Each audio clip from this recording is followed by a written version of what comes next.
Assalamualaikum warahmatullahi wabarakatuh. Halo teman-teman dan Bu Anista, semoga diberikan kesehatan selalu dan tetap mematuhi protokol kesehatan, dan pastikan kalian semua sudah vaksin semua ya. Sebelumnya kami dari kelompok 9 MBS 5G profesional, kami akan menerangkan apa sih konsep dari tanggung jawab sosial perusahaan itu. Sebelumnya kita perkenalan dulu dari kelompok kami. Yang pertama ada Mbak Arohmah Khalifatun Nikmah, NIM 195211309, dan saya sendiri Azril Gumela Rusukito, NIM 195211318, dan Mbak Vira Anggasari, NIM 195211339. Langsung saja kita bahas pengertian tanggung jawab sosial perusahaan. Berikut pengertian tersebut akan dijelaskan oleh Mbak. Saya Arohmah Khalifatun Nikmah akan menjelaskan tentang pengertian dari tanggung jawab perusahaan. Secara umum, tanggung jawab perusahaan merupakan peningkatan kualitas kehidupan di mana kemampuan manusia sebagai dan anggota masyarakat dapat menanggapi keadaan sosial yang ada dan dapat menikmati, memanfaatkan, serta memelihara lingkungan hidup, atau dapat dikatakan sebagai proses penting dalam pengaturan biaya yang dikeluarkan dan keuntungan kegiatan bisnis dan dari stakeholders baik secara internal maupun eksternal. Menurut The World Business Council for Sustainable Development sendiri, tanggung jawab sosial perusahaan adalah komitmen bisnis untuk berkontribusi dalam pembangunan ekonomi berkelanjutan, bekerja dengan para karyawan perusahaan, keluarga karyawan tersebut, berikut komunitas-komunitas setempat atau lokal, dan masyarakat secara keseluruhan dalam rangka meningkatkan kualitas kehidupan. Program dari tanggung jawab sosial perusahaan ini dikelompokkan menjadi 6. Yang pertama adalah cost promotion. Pada program cost promotion ini, perusahaan menyediakan dana atau sumber daya lainnya yang dimiliki perusahaan untuk meningkatkan kesadaran masyarakat terhadap suatu masalah sosial atau untuk mendukung pengumpulan dana, partisipasi dari masyarakat, atau perekrutan tenaga sukarela untuk suatu kegiatan tertentu. Yang kedua adalah cost-related marketing. Pada program cost-related marketing ini, perusahaan memiliki komitmen untuk menyumbangkan persentase tertentu dari penghasilan untuk suatu kegiatan sosial berdasarkan besarnya penjualan produk. Kegiatan ini biasanya didasarkan kepada penjualan produk tertentu untuk jangka waktu tertentu serta untuk aktivitas derma tertentu. Keuntungan yang diperoleh perusahaan dari program ini antara lain yang pertama untuk menarik pelanggan baru, menjangkau relung pasar, meningkatkan penjualan produk perusahaannya, dan membangun identitas merek yang positif. Yang ketiga adalah corporate social marketing. Pada program ini perusahaan mengembangkan dan melaksanakan kampanye untuk mengubah perilaku masyarakat dengan tujuan meningkatkan kesehatan dan keselamatan publik, menjaga kelestarian hidup, serta meningkatkan kesejahteraan masyarakat. Pada program ini banyak berfokus untuk mendorong perubahan perilaku yang berkaitan dengan beberapa isu, yakni isu-isu kesehatan, perlindungan terhadap kecelakaan atau kerugian, lingkungan, serta keterlibatan masyarakat.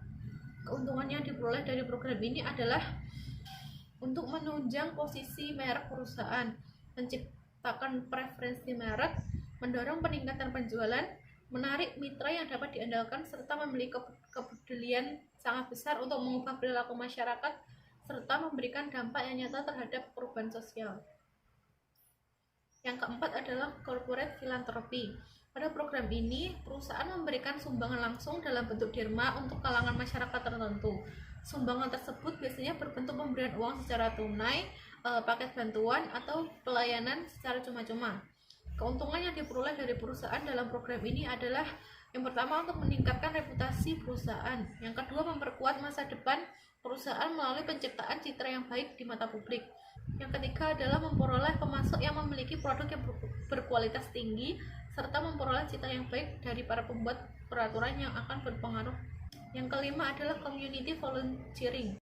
Pada program ini, perusahaan mendukung serta mendorong karyawan dan para pemegang franchise untuk mengisikan waktu mereka secara sukarela guna membantu organisasi-organisasi masyarakat lokal maupun masyarakat yang menjadi sasaran program. Yang keenam adalah socially Responsible Business Practice. Pada program ini, perusahaan melaksanakan aktivitas bisnis melampaui aktivitas bisnis yang diwajibkan hukum, serta melaksanakan investasi yang mendukung kegiatan sosial dengan tujuan meningkatkan kesejahteraan komunitas dan memelihara lingkungan hidup. Lalu selanjutnya adalah sejarah dan perkembangan tanggung jawab sosial perusahaan. Yang pertama adalah tahapan manajemen klasik. Pada tahap ini muncul pada abad 29 dengan Milton Friedman sebagai pelopornya. Perusahaan berusaha dalam kapasitasnya untuk memenuhi permintaan pasar dan berusaha setinggi mungkin mencapai tingkat laba yang akan memuaskan pemiliknya. Dalam hal ini tidak diperhatikan dampak sosial dari kegiatan perusahaan dan mengabaikan usaha untuk mengatasi dampak sosial tersebut. Yang kedua adalah tahapan pandangan manajemen pertengahan. Pandangan ini berkembang sekitar tahun 1970-an dengan anggapan bahwa tujuan sosial penting dikaitkan dengan maksimalisasi laba. Manajer harus menyeimbangkan kepentingan pemilik perusahaan dengan kebutuhan para pegawai, pelanggan, pemasok, dan masyarakat umum dalam pengambilan kebijakannya untuk tujuan maksimalisasi laba di masa mendatang. Yang ketiga adalah tahapan pandangan manajemen modern. Pandangan ini beranggapan bahwa laba adalah suatu alat untuk mencapai tujuan dan bukannya merupakan tujuan itu sendiri. Harus terdapat pemenuhan kebutuhan yang sesuai, misal pegawai akan menerima tingkat gaji yang layak, pelanggan memperoleh produk dengan harga yang wajar dan mutu yang baik, pemenuhan kebutuhan pemilik terhadap modal yang lebih besar dan tingkat dividen yang tinggi dan sebagainya, dan dalam rangka yang tepat dan dapat diterima oleh masyarakat atau lingkungan sosial. Selanjutnya adalah tujuan dan manfaat tanggung jawab sosial perusahaan. Tujuan dari diadakannya tanggung jawab sosial perusahaan yang pertama adalah memenuhi tujuan bisnis, yaitu menghasilkan profit jangka panjang. Yang kedua adalah menggunakan kekuatan bisnis secara lebih bertanggung jawab. Yang ketiga adalah melakukan integrasi sosial demand dalam operasi bisnis. Yang keempat adalah mendukung sesuatu yang bersifat sosial dan beretika. Lalu manfaat dari tanggung jawab sosial perusahaan adalah yang pertama, meningkatkan reputasi dan citra baik perusahaan. Yang kedua, mendapatkan persepsi baik tentang perusahaan yang bertanggung jawab dari masyarakat, investor, sponsor, pemerintah, pelanggan, dan perusahaan lain. Yang ketiga, membangun hubungan baik antara berbagai pihak. Yang keempat, mempermudah terjalinnya kerjasama dengan berbagai pihak. Lalu, dalam tanggung jawab sosial sendiri itu memiliki prinsip-prinsip. Yang pertama adalah good corporate governance, yang menekankan pada tindakan perusahaan bertanggung jawab terhadap dampak eksternal yang pada akhirnya mengarahkan kepada pertanggungjawaban sosial. Yang kedua adalah keterbukaan informasi atau transparansi. Secara sederhana bisa diartikan sebagai keterbukaan informasi. Dalam mewujudkan prinsip ini, perusahaan dituntut untuk menyediakan informasi yang cukup akurat dan tepat waktu kepada stakeholdernya. Ketiga adalah akuntabilitas, merupakan fungsi struktur, sistem, dan pertanggungjawaban elemen perusahaan. Apabila fungsi ini diterapkan secara efektif, maka akan ada kejelasan akan fungsi, hak kewajiban, dan wewenang serta tanggung jawab antar pemegang saham, dewan komisaris, dan dewan direksi. Selanjutnya yaitu ruang lingkup tanggung jawab sosial perusahaan. Yang pertama, ruang lingkup itu terbagi menjadi dua, yaitu ruang lingkup tanggung jawab sosial perusahaan dalam arti sempit dan ruang lingkup tanggung jawab sosial dalam arti luas. Ruang lingkup dalam arti sempit, contohnya itu tanggung jawab sosial kepada karyawan, tanggung jawab sosial kepada stakeholder, tanggung jawab sosial kepada masyarakat umum. Untuk tanggung jawab sosial kepada perusahaan dalam arti luas, yaitu tanggung jawab sosial terhadap lingkungan hidup, lalu tanggung jawab sosial terhadap hak asasi manusia, termasuk masyarakat di sekitarnya lah, dan elemen-elemen lainnya. Dan yang terakhir, tanggung jawab sosial terhadap perusahaan dan anti korupsi. Ini sangat penting sehingga bisa mengakibatkan perusahaan tersebut baik atau tidaknya, karena perilaku korupsi adalah perilaku yang tidak terpuji. Lalu tanggung jawab poin C, tanggung jawab sosial perusahaan dalam undang-undang dan perspektif Islam. Dalam undang-undang tanggung jawab sosial telah diatur dalam tanggung jawab sosial perusahaan telah diatur dalam Undang-Undang Nomor 40 Tahun 2007 tentang perseroan terbatas, lalu tanggung jawab sosial Undang-Undang Nomor Tahun 25 Tahun 2007 tentang penanaman modal, lalu selanjutnya yaitu tanggung jawab dalam perspektif Islam, yaitu dilihat dari kacamata etika bisnis dalam Islam. Program CISR merupakan penjawatan dari konsep ajaran ihsan sebagai puncak dari ajaran etika yang sangat mulia. Di samping itu, program CISR juga merupakan implikasi dari ajaran kepemilikan dalam Islam. Allah adalah pemilik mutlak atau hakikiyah, sedangkan manusia hanya sebatas pemilik sementara atau temporer yang berfungsi sebagai penerima amanah. Dalam konteks tanggung jawab sosial perusahaan, corporate social responsibility atau CSR, maqasid syariah ditunjukkan agar pelaku usaha dan atau pihak perusahaan mampu menentukan skala prioritas kebutuhannya yang terpenting. Poin selanjutnya akan dijelaskan oleh Mbak Vira Angga. Baik, saya Vira Anggasari akan melanjutkan materi yang keempat, yaitu tentang implementasi bentuk CSR, tanggung jawab sosial perusahaan. Yang pertama, bentuk implementasi CSR di Indonesia atau model implementasi CSR perusahaan di Indonesia mencakup hal-hal berikut. Yang pertama yaitu tentang bantuan sosial, meliputi bakti sosial, pengadaan sarana kesehatan, rumah ibadah, jalan serta sarana umum lainnya. Yang kedua yaitu tentang pendidikan dan pengembangan, meliputi pengadaan sarana pendidikan dan pelatihan, melaksanakan pelatihan dan memberikan program beasiswa kepada anak yang kurang mampu ataupun anak yang berprestasi. Yang ketiga yaitu tentang ekonomi, yaitu memberikan pinjaman untuk masyarakat agar memperluas usahanya atau mengembangkan usahanya. Yang keempat yaitu lingkungan, pengolahan lingkungan, penanganan limbah, melakukan reklamasi dan melestarikan alam. Yang kelima yaitu tentang konsumen, meliputi pengelolaan lingkungan, memperbaikan produk secara kesinambungan, pelayanan bebas pulsa, dan menjamin ketersediaan produk.